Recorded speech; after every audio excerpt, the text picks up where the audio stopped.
Nous sommes prêts. Bonjour, bienvenue à toutes et à tous dans notre salle de presse en direct sur OBS et en ligne. Nous sommes aujourd'hui le jeudi 22 octobre. Nous avons quelques annonces à vous faire avant de passer à vos questions. Premièrement, je voudrais partager avec vous une mise à jour de l'agenda de la présidente pour cette semaine. Demain après-midi, la présidente recevra ici au Berlaymont le Premier ministre français, M. Jean Castex. Puis, plus tard dans la journée, elle se rendra à La Haye, où elle rencontrera le Premier ministre des Pays-Bas, M. Mark Rutte, pour un dîner de travail. J'appelle maintenant Martha, qui est connectée pour une annonce sur le plan d'investissement en Pologne. Martha. Merci, Eric. Bonjour à tous. We have some good news for Poland and for our climate objectives today. Under a new agreement backed by the European Fund for Strategic Investments, EFSI, the European Investment Bank and the Landesbank of Baden-Württemberg are investing 42 million euros each to support the construction and operation of 4 wind farms in Poland's Wielkopolski region.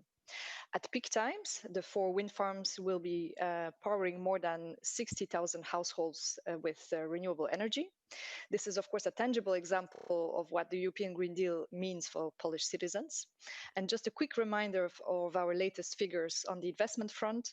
So far, around 85 billion euros have been mobilized by the European Fund for Strategic Investments for energy-related projects. And of course, you will find more information on this specific project in our daily news and press release we have released today. Thank you.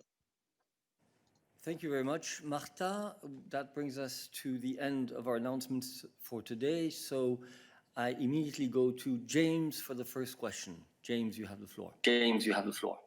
Thank you very much, Eric. I have two sort of faintly related questions, but I'll start at the beginning. First of all, are there going to be any press conferences, press updates during this period of intensive negotiations that are beginning in London? And if not, does that mean we're in the tunnel? Thank you very much, James. That tunnel word is really, really popular. I would not be in a position to tell you whether there is anything planned. I'll turn to Dan for that. Dan, do you have any plans? Thanks, Eric. I have no plans to confirm for you, James, right now. You know that there are intensive negotiations kicking off in London today. You would have seen the document that we published yesterday, setting out exactly how these negotiations will work. You may also have seen Michel Barnier's tweet a couple of minutes ago in which he said that transparency is key. So we will, of course, make sure that you are updated accordingly. But at this point in time, I can't obviously confirm if and when we will go to various different press conferences. James, you have a follow-up. So from the basis of Mr. Barnier's tweet, can we surmise that during the negotiations or after this round of negotiations in London, that Michel Barnier will update the European Parliament before negotiations then resume in Brussels? Dan. James, we will take this day by day and we'll inform you accordingly when we get there. But for the moment, intensive negotiations starting in London today, and stay tuned for the rest. You still have your hand raised, James. Yes, I'm sorry. I had a linked question, and it isn't, are we in a submarine? It's actually to do with the future border policy of the United Kingdom. There are announcements today that EU citizens will not be allowed to enter into Britain after the end of the transition period if they have a criminal record or have been in trouble with the police in the previous year. One of the problems with that rule is, of course, it would require access to EU criminal databases. Would the European Commission be happy giving access to those databases so that the UK could prevent EU citizens from going on holiday to London, for example? Thank you. Question for Dan once again. James, I'd have no comment on this announcement right now. Thank you. Next in line was Odile. I believe we finished the Brexit theme, so we go to Odile.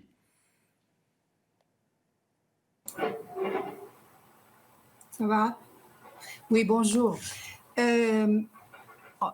Ce qui se passe au Nigeria est quand même très inquiétant. Mais il n'y a pas que le Nigeria. On a l'impression que dans plusieurs États de l'Afrique de l'Ouest, la Côte d'Ivoire qui va avoir des élections, et également ce qui se passe en Guinée, c'est également inquiétant avec plusieurs morts et des destructions, etc. Avez-vous déjà une réaction? Merci. Merci Odile. Je passe la parole à Nabila.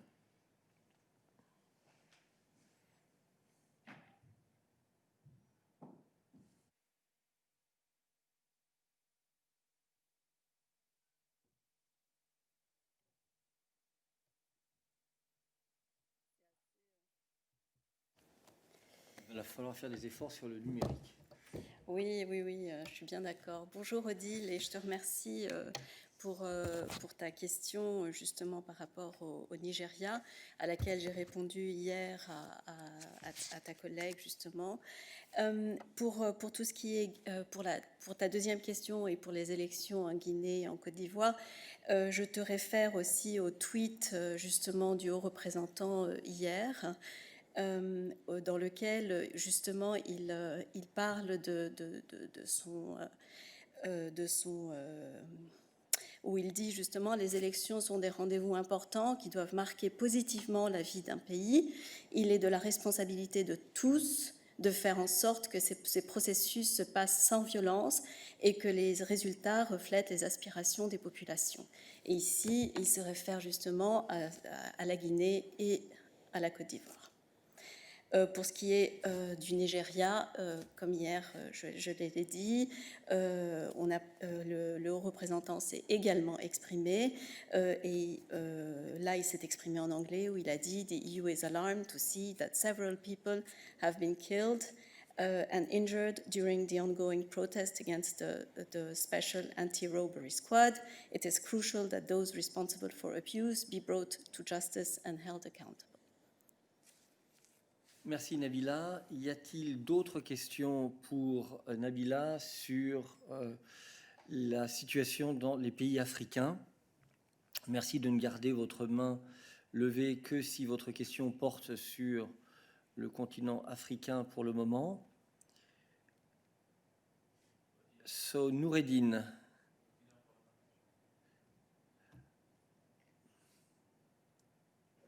Bonjour Eric. J'ai une question pour Peter, si tu veux bien, sur la Libye. Alors, c'est effectivement l'Afrique, donc vas-y. Can I ask Peter on the... Is there any EU reaction to the confidence-building measures reached by the Libyan security group in Geneva yesterday? And my second question to this is, can the European Union assist both sides once they reach a ceasefire agreement, like, for example, deployment of EU observers to help both sides if they reach an agreement on this issue? Thank you. Peter. Thank you, Noureddine. Good afternoon, everyone. Indeed, what we are witnessing right now in Geneva is it's encouraging. We are welcoming the resumption of the 5+5 Joint Military Committee work this week in Geneva under the auspices of the UN. We hope that the military leaders from both delegations will seize this opportunity to transform the de facto truce into a credible, permanent and sustainable ceasefire on the ground.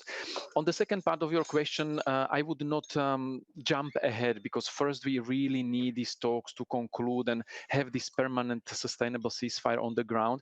But as an illustration, I can recall the words of High Representative from the press conference after the FAC in September, where the member states were discussing the developments in Libya and they appreciated the recent positive developments. And in order to further strengthen strengthen the EU support to the UN-led Berlin process and our joint efforts to establish peaceful and stable Libya. The High Representative has proposed, and that was already back in July, to appoint a dedicated EU representative for Libya. So this is an expression of how committed we are to help in whatever way we can to both parties, first of all, to arrive to the agreement on the lasting ceasefire and having a political solution, and then accompanying Libya and our partners in Libya with the implementation. But let's wait until the talks are finished, and let's take it step by step. But generally, the EU is committed and prepared to assist in any way the member states decide is the most effective. Okay, thank you very much, Peter. I see quite a few hands raised. Noureddin, you have a follow-up.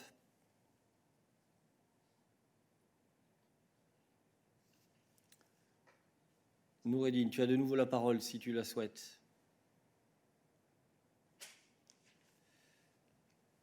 Ça ne semble pas être le cas. Fabio, je vois que ta question porte sur autre chose.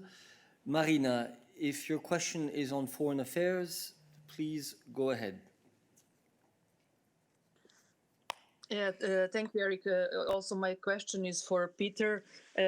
Peter, concerning yesterday's debate in the Council of Security in the United Nations, we saw the remarks from German ambassador who criticized the Russian ambassador, who was the chair of the council meeting, that he didn't allow Mr. Lajčák to speak on this meeting. So can you just please explain if Mr. Lajčák intended to speak on this session of the Council of Security? Was he invited to speak? Actually, can you just explain what Lajčák's intention in this matter?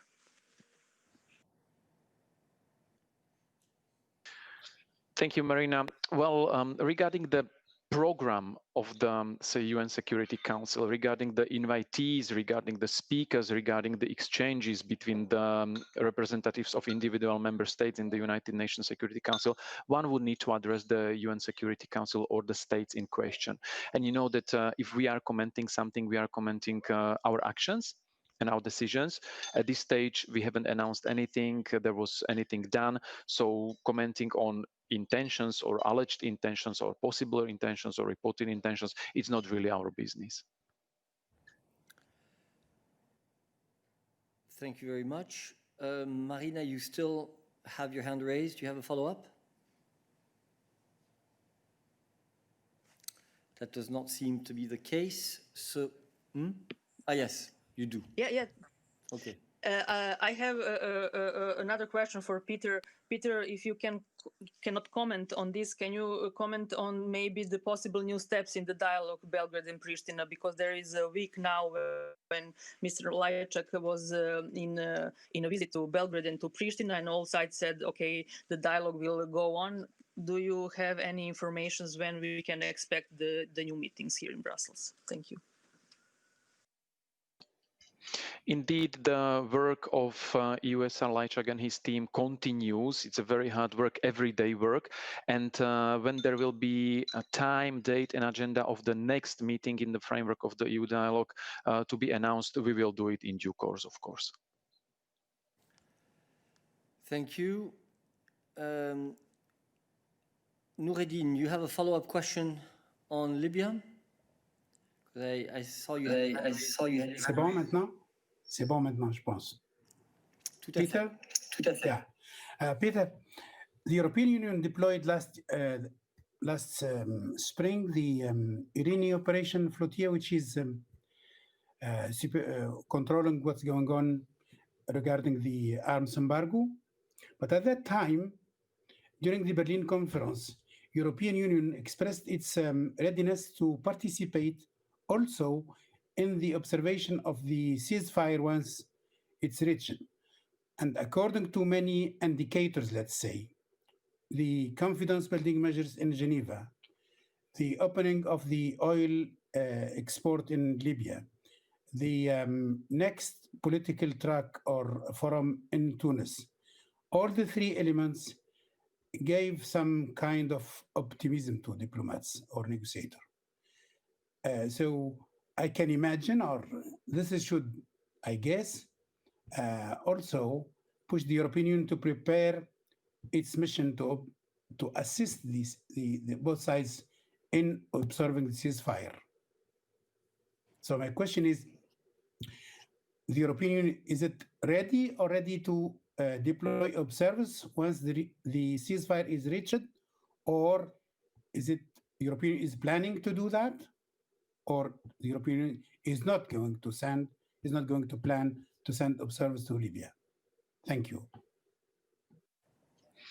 Well, the EU is always ready to deliver on its commitments when the conditions are right. As I said, we need to wait and see what will be the outcome of the current efforts, which are indeed very encouraging, very positive. And if EU is promising something, then we will, of course, deliver when the conditions are right.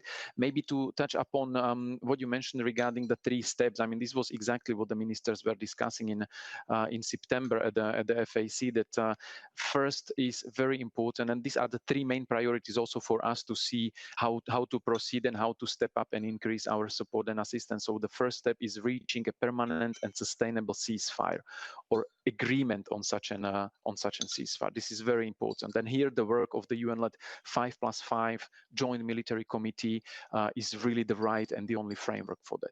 The second one, of course, the lifting of oil blockades. We see also very positive developments there. And the third one is the resumption of the political dialogue.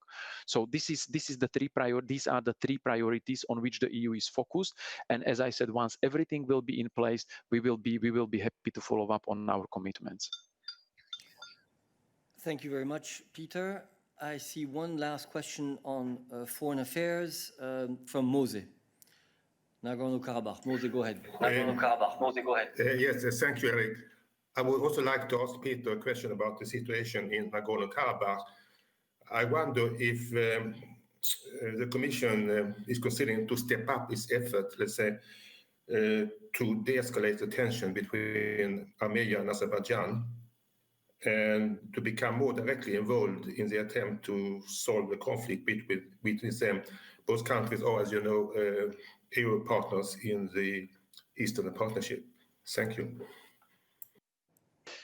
Thank you, Mose. Indeed, we are continuing our outreach and our activities. Right now, the High Representative should be meeting the President of Armenia, and this is just one example of our activities. The High Representative was in a repeated touch with foreign ministers of both Armenia and Azerbaijan.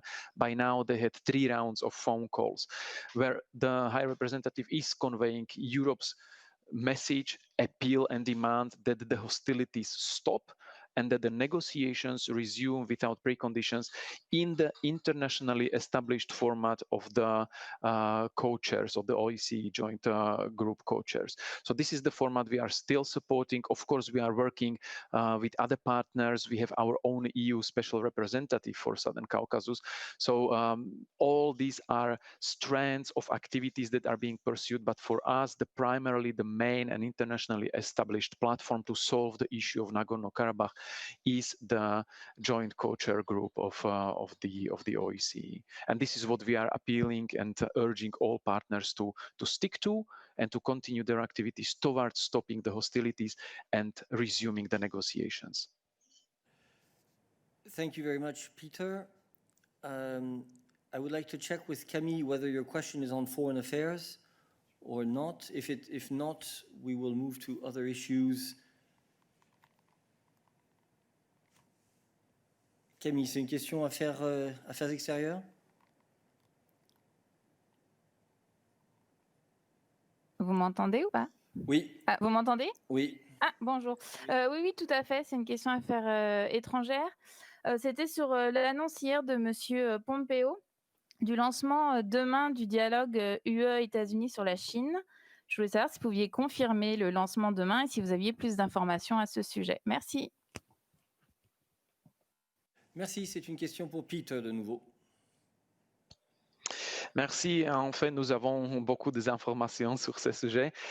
Premièrement, le haut représentant Borrell va avoir une communication téléphonique, un appel téléphonique avec le ministre Pompeo demain, le vendredi, pour discuter les sujets de développement dans le domaine des affaires internationales.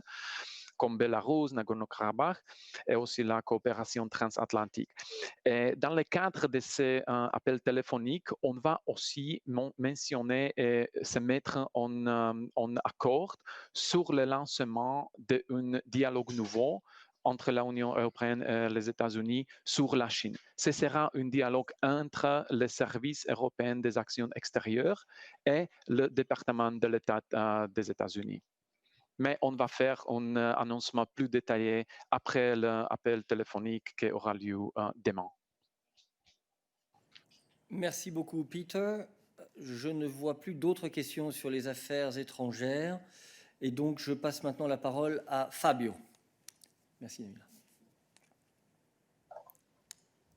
Good afternoon. Good afternoon. Good afternoon. So, my question is about the new agenda of President of Commission Ursula von der Leyen.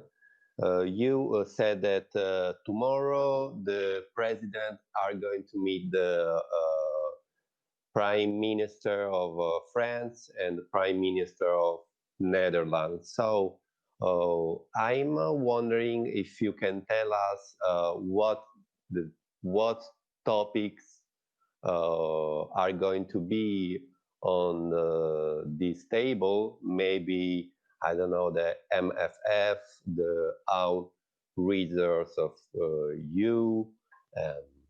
I don't know if you can explain to us what will be on this table. Thank you. Thank you very much, Fabio. Well, I don't have a precise agenda to share with you. It will be the first time that the president meets Jean Castex, the new French Prime Minister, in his new role, and therefore you can expect that it will be, first of all, a meeting to get to know each other, and that obviously they will then discuss all of the various topical issues that the European Union and France have to deal with at the moment.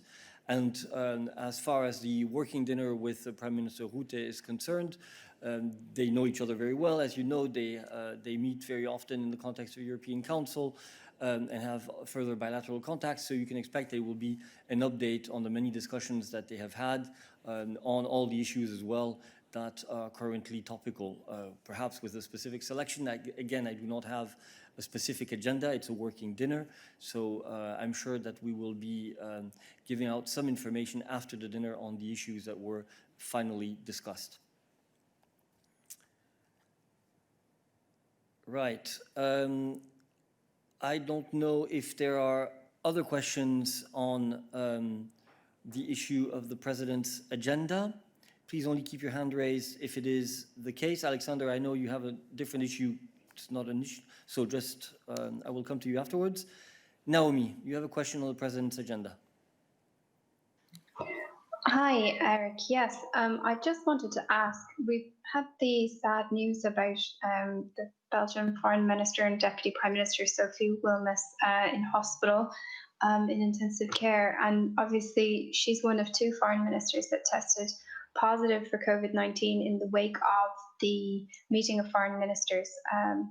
So I'm wondering if there will be any reevaluation of the necessity for in-person meetings like those that the President is about to do that you described in the Berlaymont and in Hague. Thank you. Thank you, Naomi. I think it's these decisions are taken on a case-by-case basis. As you know, the President has meetings which are scheduled, and sometimes they do not take place precisely because of the health situation.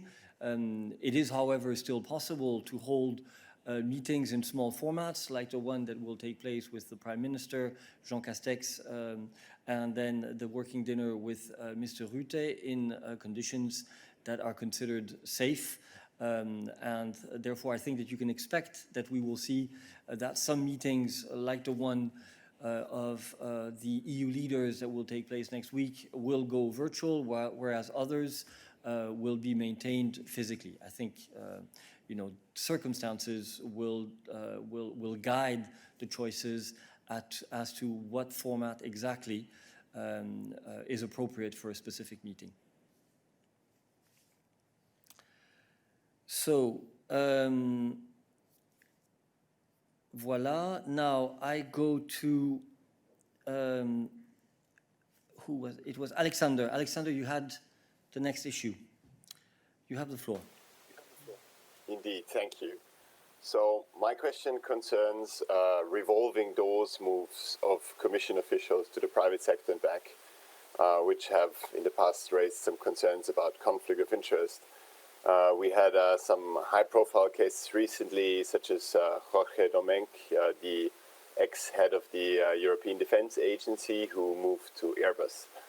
Well, according to a new report published today by Corporate Europe Observatory, the Commission last year has approved 99.38% of all applications by officials for outside employment, including some cases which are pretty problematic, which I found from my own experience in reporting a story that I published today, where the Commission did not quite hand over, or did quite not quite bend over backwards for transparency in the case. So the NGO is saying that new rules and better guidance on how to enforce existing rules are urgent in regards to revolving doors. Otherwise, the revolving door will keep on spinning. So my question is, what measures is the Commission considering to make sure that the staff regulation is being complied with? And is the Commission considering any new rules to make such revolving door moves harder? Thank you, Alexander. I give the floor to Balázs. Hi, good afternoon, Alexander. Now, the short answer would be that we already have pretty strong and efficient rules in place, which were, in fact, further reinforced in 2014 when the staff regulation was reformed. But let me elaborate on these points a little bit. So, as of the reform of 2014, there are now new provisions in place requiring to assess conflict of interest upon recruitment or reintegration after a period of leave on personal grounds. On top of that, and in general terms, and also in line with the principle of proportionality, under Article 16 of the staff regulations, the competent appointing authority may also prohibit an activity or give its approval subject to conditions only when and if the envisaged activity would be in conflict with the legitimate interests of the institution. On top of that, let me add that the appointing authority has to define an appropriate balance between the need to ensure integrity through temporary prohibitions and restrictions, and to respect the former staff member's right to engage in work and to pursue a freely chosen or accepted occupation.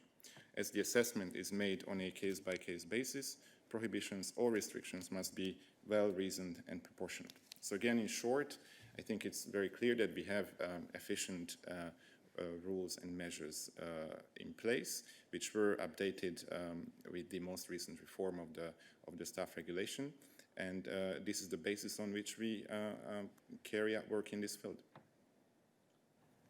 Thank you very much for this answer, Balázs. I now move to Patricia. Thanks. Thank you, Eric. Good morning. I have a question on COVID. So since on the 29th of October, there will be the EU leaders consultation in face of COVID, I was wondering if the Commission is working on a proposal to have common rules on quarantine period and tests. Thank you. Thank you. Question for Stefan. Stefan. Yes, hello. I think yesterday we had the opportunity to talk a little bit about this. It is true that we are aware of the differences in terms of approaches in member states with regard to testing, with regard to quarantine, which is one of the reasons why this has been discussed in several fora, like the Health Security Committee. And the result will be that the Commission is indeed working on recommendations on testing and on quarantine, obviously, together with the agencies that are involved here, such as the ECDC. So this is indeed a topic of very high interest and importance, on which necessary guidance and recommendations will be developed. Thank you. Thank you, Stefan. I see a hand raised from Mose on. Sorry, Patrizia, you have a follow-up. Go ahead. Yes, thank you. But I would like to understand whether these proposals are going to be on the table for the consultation on the 29th. Thank you.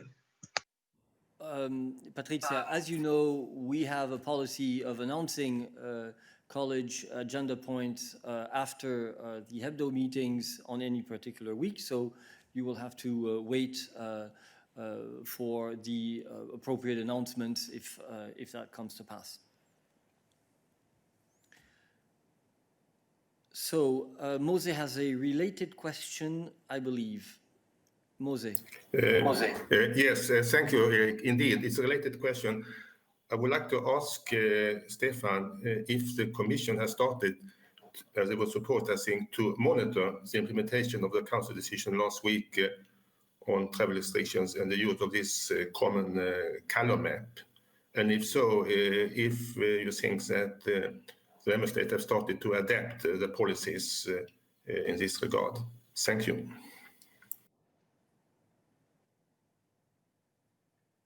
Stefan. Yes, I believe maybe Christian may want to come in here on this topic as well. What is very important is, as you know, one of the deliverables was the development, and is the development of maps prepared by the colleagues of the ECDC.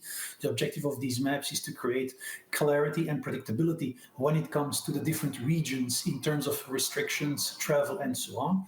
You know that last week the ECDC has published its first map. The ECDC is now publishing on a weekly basis new maps, taking into account obviously the input from the different member states. This again in order to help predictability and clarity for the different citizens and travelers in the European Union. Thank you. Thank you. Christian, do you want to add anything to this?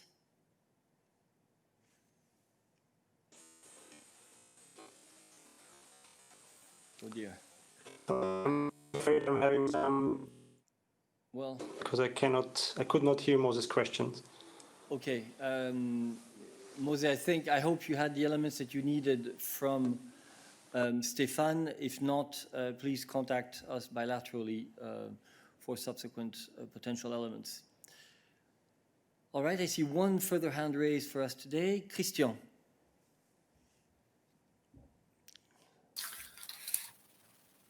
Oui, bonjour. Je sais que c'est un peu spéculatif, mais en fait, on voit dans les États membres se profiler un deuxième confinement. Et je voudrais savoir comment vous allez faire pour qu'un deuxième confinement permette de quand même la libre circulation dans l'espace Schengen.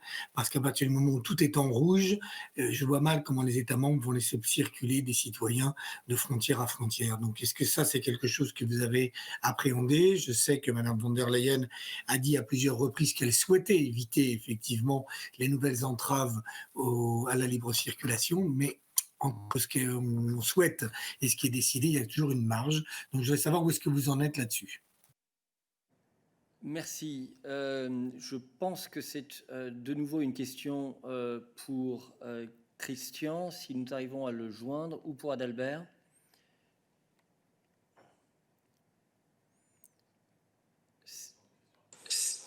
Christian.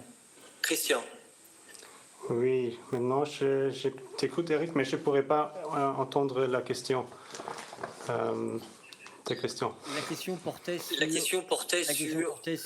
la libre circulation dans l'espace Schengen, et est-ce que nous pensons que nous allons réussir à la maintenir? C'est une question un peu spéculative, effectivement, Christian et Christian Wiegand. Écoute, je vais essayer de donner des éléments moi-même. Je pense que ce qui est évident, c'est qu'effectivement, nous pensons qu'il est essentiel, quel que soit le contexte de crise, que la libre circulation puisse continuer à être garantie, et notamment pour les personnels transfrontaliers qui travaillent dans tous les services dont nous avons besoin, que ce soit dans les services de santé ou dans d'autres services, afin de pouvoir réagir à cette crise, ainsi que le transport des marchandises. Nous sommes en contact étroit avec les États membres pour discuter de ces questions. Tu sais que la semaine prochaine, il y aura une réunion des leaders pour parler des différentes mesures et de la coordination de ces différentes mesures. D'autres réunions de ce type auront certainement lieu et aborderont progressivement les différents sujets. Donc je pense qu'il faut que nous apprenions de la première phase de la pandémie ce printemps pour nous assurer que dans les semaines et les mois qui viennent, nous prenions les mesures adaptées. Mais ce qui est clair, et tu as tout à fait raison de le signaler, c'est que effectivement, il y a une responsabilité des États membres pour s'assurer que cette libre circulation puisse continuer à exister. Y a-t-il d'autres questions sur ce sujet pour nous aujourd'hui? Je n'en vois pas et donc je passe la parole à Anna. Anna Vandensky. Anna, nous avons, cela dit, clos le chapitre Affaires étrangères.